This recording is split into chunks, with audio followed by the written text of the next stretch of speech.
جیسے کہ ہم دیکھ رہے ہیں کہ اسلام آباد ایم او یو کے تحت ایران اور امریکہ کے درمیان آپ لوگوں کو یاد دلا دیں کہ جو جنگ بندی کا معاہدہ ہوا تھا اور وہ بھی کافی زیادہ سگنیفیکنٹ ثابت ہوا.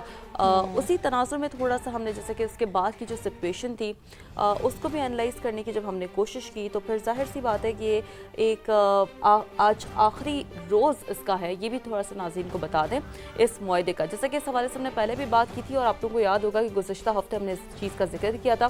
امریکی جریدے نیو یارک ٹائمز کے مطابق 60 روزہ جنگ بندی میں توسیع کے امکانات کم نظر آ رہے ہیں کیونکہ اٹ واز فار 60 ڈیز. اور وائٹ ہاؤس کے عہدیدار نے نیو یارک ٹائمز سے گفتگو میں کہا کہ ایران کے ساتھ تنازع ایک معاشی جنگ میں تبدیل ہو چکا ہے.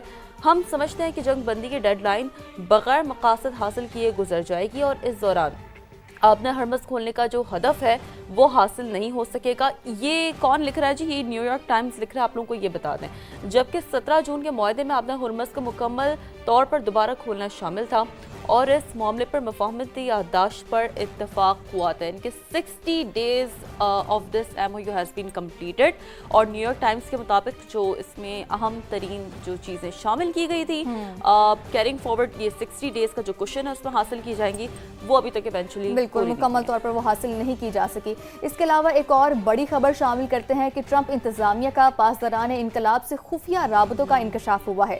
امریکی میڈیا نے یہ دعویٰ کیا ہے کہ امریکہ نے مذاکرات کے دوران پاسداران انقلاب سے خفیہ رابطے کیے اور اس مقصد کے لیے کرد رہنما نے امریکہ اور پاسداران انقلاب کے درمیان رابطے میں کردار ادا کیا ہے. رپورٹ کے مطابق امریکہ کو خدشہ تھا کہ ایرانی وفد کے پاس مکمل اختیارات نہیں ہیں, جبکہ ڈائریکٹر نیشنل انٹیلیجنس اور نے مئی میں جو کرد رہنما ان کو سے رابطہ کیا اور ساتھ ہی پاسداران انقلاب کے کمانڈر احمد وحیدی تک رسائی میں مدد بھی مانگی.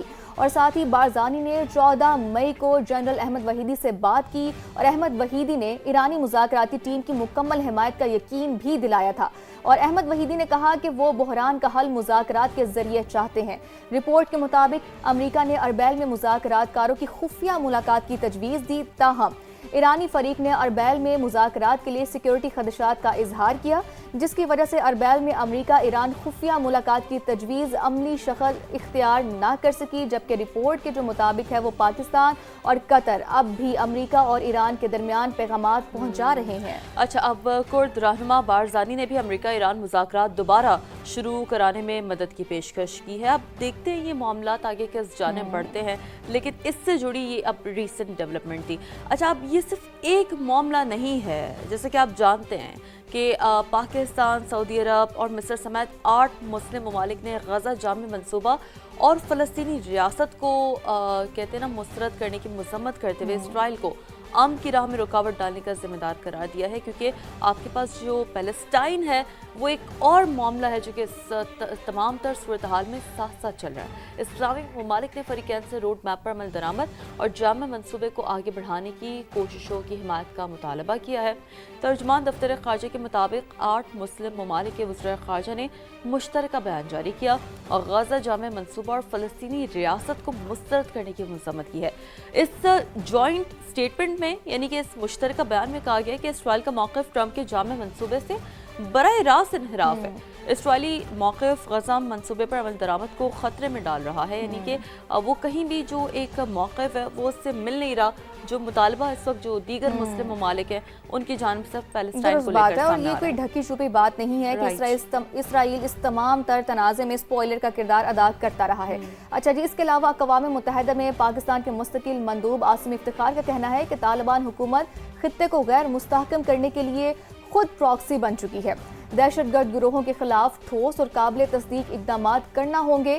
انہوں نے مزید کہا کہ افغانستان دہشت گرد گروہوں کے لیے محفوظ پناہ گاہ بن گیا ہے, جبکہ ٹی ٹی پی کو افغانستان میں محفوظ پناہ گاہیں اور سہولت حاصل ہے. طالبان حکومت ٹی ٹی پی کو اسلحہ, مالی معاونت اور ساتھی در اندازی میں سہولت دے رہی ہے. پاکستان کا افغان عوام سے کوئی اختلاف نہیں ہے, ہمیں طالبان حکومت کی پالیسیوں پر اعتراض ہے. طالبان حکومت نے 2021 کے بعد تینوں بنیادی وعدوں پر پیش رفت نہیں کی.